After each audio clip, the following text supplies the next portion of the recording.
friends work in places where they either have to sell alcohol or serve alcohol. What does the Quran and the Sunnah say about that? As well as, can you elaborate on that question? Brother posed the question that there are some of his friends, maybe Muslim friends, who work in a place where they serve alcohol. What does the Quran and the Sunnah say? The Quran says in Surah Ma'idah, which I mentioned earlier, chapter 5, verse number 90, Ya ayyuhal ladhina amanu, O you who believe, innamal khamru wal maisuru, most certainly intoxicants and gambling, wal anzabu wal asnamu, dedication of stones, divination of arrows, rijsum min amali shaitan, these are Satan's handiwork. Fashtanibu la'allakum tuflihun. Abstain from such handiwork that you may prosper. So the alcohol is the Satan's handiwork. And the next verse says that the Satan tries to misguide the people by using alcohol and brings enmity between the people. So the alcohol is a Satan's handiwork. Abstain from it. Some people say that buying alcohol, drinking alcohol is haram. Selling alcohol is allowed. When I had gone to Atlanta and Houston, I was shocked that Muslims sell alcohol, sell pork, sell lottery tickets, saying, where does the Quran say it is haram? I say, Quran says, Rijsum min amali shaitan. These are Satan's handiwork. Abstain from such handiwork that you may prosper. Abstain from anything to do with it. So, we Muslims are very intelligent. We use the Quran to suit our living. Muslims selling alcohol, leave aside working, they sell alcohol. They sell pork. And they sell lottery ticket, saying we don't buy it. I mean, if it's bad for us, other person going to hell, let him go to hell. If you are his way of going to hell, even you will go to hell.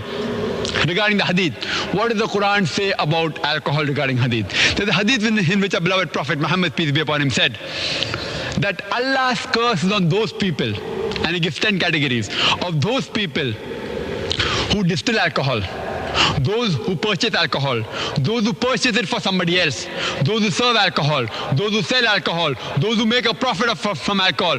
All these people, Allah's curse is on him. So but natural, those people who are working in areas which are selling alcohol, if they themselves are serving alcohol, it's totally haram. But there are situations. For example, if you're working maybe in a company in which boss has alcohol, or they serve alcohol to the guest, but you are not the person serving, then you don't fall in that category. And you should realize the business being done by that company, if it is serving alcohol as a major expense. For example, if you say that, can I work for an airline? I'm just trying to give an answer in a much broad way. Can I work for an airline? Because most of the airlines serve alcohol. So if you see, Zakir said that you can't work in a company serving alcohol. See, in the airline business, if you're a hostess who serves alcohol, then it's haram. But if you're a ground hostess who does not serve alcohol, still alcohol is not the major profit of the airline. It's a minute percentage. The major profit is buying tickets and selling tickets.